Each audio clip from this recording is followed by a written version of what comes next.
Welcome to The Explainer. Today, we're diving into a story that just might flip your whole idea of happiness on its head. It's a parable about a man whose entire life's work gets completely wiped out every single day. And somehow, in that constant destruction, he finds not despair, but this incredible sense of purpose. Okay, so let's set the scene. Picture a city that's totally adrift from time. No clocks, no calendars, no sorry I'm late. It's a world where the past doesn't really matter and the future isn't even a thing. There's only right now. And right in the middle of this timeless city, we find our guy, the Clockmaker. Now he's a man obsessed with precision, with order, in a world that has absolutely none of it. I mean, think about it. He spends his days measuring something that no one else even cares about. And this is his life's work. It's so much more than a machine. It's his personal crusade to bring logic and reason to a chaotic universe. Every single tiny gear, every spring he sets, it's all a testament to his belief that things should make sense. And here's the kicker, the heart of the problem. Every single night, like clockwork, pun intended, his perfect creation is just gone, smashed to pieces.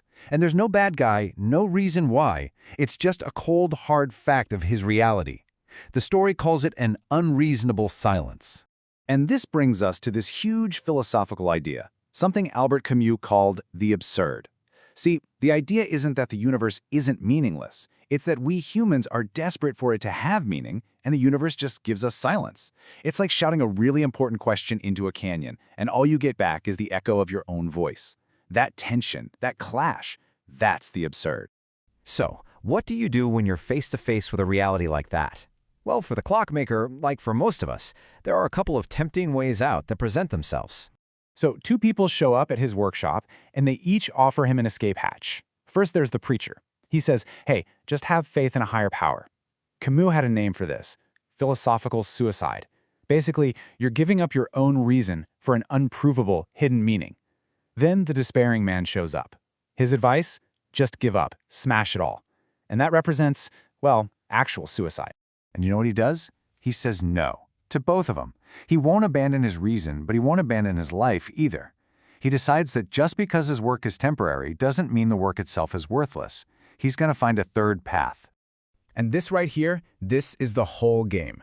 This is the moment the Clockmaker stops being a victim and chooses to become something else, something powerful. He becomes what Camus would call an absurd hero.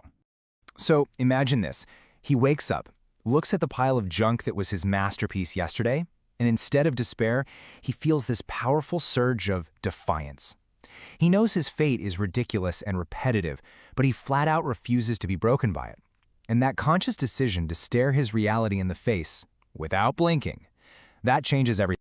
You see, that one act of defiance unlocks a whole new way to live, and it's built on 3 pillars. First, there's revolt, constantly saying no to his fate, never just giving in. Second is freedom. He's suddenly free from the pressure of his work needing to last forever. And third, passion. Now he can pour all his energy into the pure experience of the work itself, right here in the present. By letting go of the need for a permanent outcome, he finds a totally new kind of meaning. It's in the process. The feel of the cold brass in his hands, the satisfying click of gears meshing together.